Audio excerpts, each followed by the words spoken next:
Praise the Lord. கர்த்தருக்கு மகிமை உண்டாவதாக. இந்த நல்ல காலை வேளையில் கர்த்தருடைய வார்த்தை மூலமாய் உங்கள் யாவரையும் சந்திப்பதிலே நான் மிகுந்த மகிழ்ச்சி அடைகிறேன். யோவான் எழுந்த சுவிசேஷம் 8ஆம் அதிகாரம் 32ஆம் வசனம், சத்தியத்தையும் அறிவீர்கள், சத்தியம் உங்களை விடுதலையாக்கும். இந்த காலை வேளையில் நம்முடைய கரங்களை தேவன் கொடுத்த விலையேறப்பெற்ற சொத்து வேத புத்தகம். இந்த வேத புத்தகத்தை நாம் ஒவ்வொரு நாளும் திறந்து வாசிக்கும் பொழுது தேவன் நம்மை ஆஸ்வதிக்கிறார், நம்முடைய வாழ்க்கையில் விடுதலை கொடுக்கிறார்.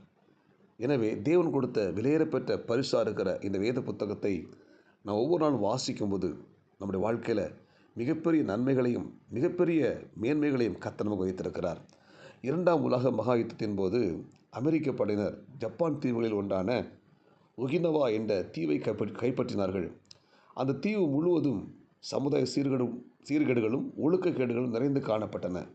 அமெரிக்க படையினர் அந்த தீவுக்குள் தொடர்ந்து முன்னேறி சென்றபோது அவர்கள் சிம்பாவுக்கு அப்படிங்கிற ஒரு கிராமத்துக்கு வந்தனர்.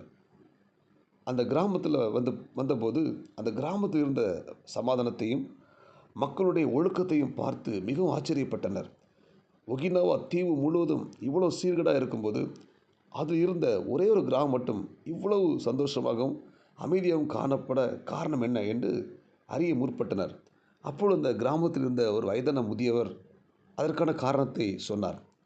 30 வருடங்களுக்கு முன்பதாக ஒரு மிஷினரி இந்த தீவுக்கு வந்து இந்த கிராமத்தில் தங்கியிருந்தார். இந்த கிராமத்தில் இருக்கும்போது அவர் தங்கியிருந்த சில நாட்கள், அதிக நாட்கள் இருக்கவில்லை, கொஞ்ச நாட்கள் இருக்கும்போது அவர் கர்த்தருடைய பாட்டை பாட கற்றுக் கொடுத்தார், செபிக்க கற்றுக் கொடுத்தார். எல்லாவற்றுக்கும் மேலாக ஜப்பானில் மொழிபெயர்க்கப்பட்ட ஒரு வேதாகமத்தை கொடுத்து அந்த வேதாகமத்தை படிப்பதற்கும் சொல்லிக் கொடுத்தார். அதை படித்த அந்த இருவர் மூலமாக அநேகர் இயேசுவை ஏற்றுக்கொண்டார்கள். நாங்கள் இப்பொழுது எல்லாரும் வேத புத்தகத்தை படிக்கிறோம். அதனால் இந்த கிராமத்தில் இருக்க நாங்கள் எல்லாரும் வேத புத்தகத்தை படிப்பதனால நாங்கள் எந்த தவறும் செய்யாமல் எந்த ஒழுக்கக்கேடுகளும் செய்யாமல் நாங்கள் சமாதானமாக சந்தோஷமாக இருக்கிறோம் என்று சொல்லி அந்த முதியவர் அமெரிக்க படையினர்னு சொன்னார். அன்பான தேவனுடைய பிள்ளைகளை, சமுதாய சீர்கேடு நிறைந்த இந்த உலகத்தில் மனிதர்களை நல்லவர்களாக மாற்றுகிற சக்தி பரிசுத்த வேதாகமத்து மட்டுமே உண்டு. ஆமென். அதை வாசிக்கும் ஒவ்வொரு மனிதனுடைய இருதயமும் சீர்படும். மனிதனுடைய முகத்தில் தெரியும் குறைகளை காட்டும் கண்ணாடி தான் பரிசுத்த வேதாகமம். எனவே பரிசுத்த வேதாகமம் நம்முடைய உள்ளத்தில் இருக்கிற அழுக்குகளை, இருதயத்தில் இருக்கிற குப்பைகளை சரி செய்கிற பணியை செய்கிறது. ஆமென். வேத புத்தகம் இருபுறம் கருக்குள்ள பட்டயம். நம்முடைய இதய நினைவுகளை வகையறுக்கும். எனவே அப்போஸ்தலனாகிய பவுல் பல இடங்களுக்கு ஊராக சென்று சுவிசேஷத்தை அறிவித்தார், வசனங்களை பிரசங்கித்தார். அல்லேலூயா. ஏனென்றால் கர்த்தருடைய வசனமே மனிதர்களை விடுதலையாக்கும் என்று சொல்லி சத்தியத்தை ஜனங்களுக்கு அறிய பவுல் பல இடங்களுக்கு போய் பல கப்பல் பிரயாணம் பண்ணி அநேக மக்களுக்கு சுவிசேஷத்தை வசனத்தை பிரசங்கித்தார். அவர் அப்படி வசனத்தை பிரசங்கிக்கும் பொழுது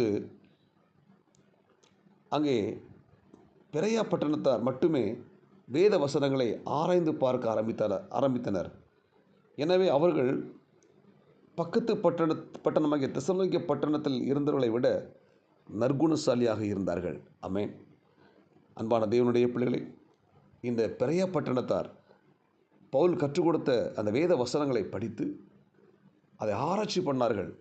அதனால் அந்த பட்டணத்தில் இருக்க எல்லாரை காட்டிலும் இந்த பெரிய பட்டணத்தார் நற்குணசாலியாக இருந்தார்கள்.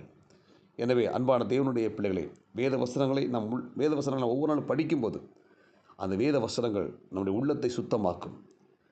அதை நேசித்து வாசித்து நம்முடைய வாழ்க்கையில் அதை அபியாசப்படுத்தினால் உலகத்திலே தலை சிறந்த மனிதனாக அது நம்மை மாற்றும்.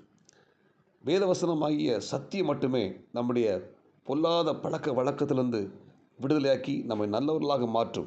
ஆகவே வேதத்தை வாசிப்போம், அதை நேசிப்போம், அதை அபியாசப்படுத்துவோம். நம்முடைய வாழ்க்கையில் மிகப்பெரிய விடுதலையை கர்த்தர் வைத்திருக்கிறார். ஹல்லேலூயா. அன்பான தேவனுடைய பிள்ளைகளை, ஒவ்வொரு நாளும் வேத புத்தகத்தை வாசித்து தியானிக்கிற பழக்கம் நமக்குள்ளே காணப்படட்டும். சங்கீதம் 1 வாசித்து பார்த்திங்கன்னா, கர்த்தருடைய வேதத்தில் இரவும் பகலும் தியானமாக இருக்கிற மனுஷன் பாக்கியவான். அந்த 1ஆம் சங்கீதம் கடைசி வசனம் சொல்லுகிறது, அவன் செய்வதெல்லாம் வாய்க்கும். எனவே நாம் ஒவ்வொரு நாளும் கர்த்தருடைய வேத வசனத்தை படிப்போம், அதை தியானிப்போம், அதன்படி நடப்போம், அதை செய்ய அபியாசப்படுத்துவோம். நம்முடைய வாழ்க்கையில் மிகப்பெரிய அற்புதத்தையும் அதிசயத்தையும் நம்ம தேசத்தில் நல்ல மனுஷர்களாக மாற்றும். ஹல்லேலூயா. எனவே இந்த இறைவார்த்தை கேட்கிற ஒவ்வொரு தேவனுடைய பிள்ளைகளும் வேத வசனத்தை எடுத்து படிப்போம், தியானிப்போம். கர்த்தர் நம்மை ஆசீர்வதிப்பாராக. ஜெபிப்போம். பரலோக தேவனே, இந்த இறைவார்த்தை கேட்ட ஒவ்வொரு தேவனுடைய பிள்ளைகளுக்காக நான் ஜெபிக்கிறேன். ஒவ்வொருவரும் வேத புத்தகத்தை எடுத்து வாசித்து தியானிக்க உதவி செய்கிறாங்க. இந்த இறைவார்த்தை கேட்ட எல்லாரையும் ஆஸ்வதிங்க. இந்த நாளுக்குரிய கிருபை கொடுங்க. இயேசுவின் நாமத்தில் ஜெபிக்கிறோம் நல்ல பிதாவே, ஆமென். God bless you. உங்கள் யாவரையும் கர்த்தர் ஆசீர்வதிப்பாராக. இந்த நாள் உங்களுக்கு இனிமையாய் அமையட்டும். ஆமென்.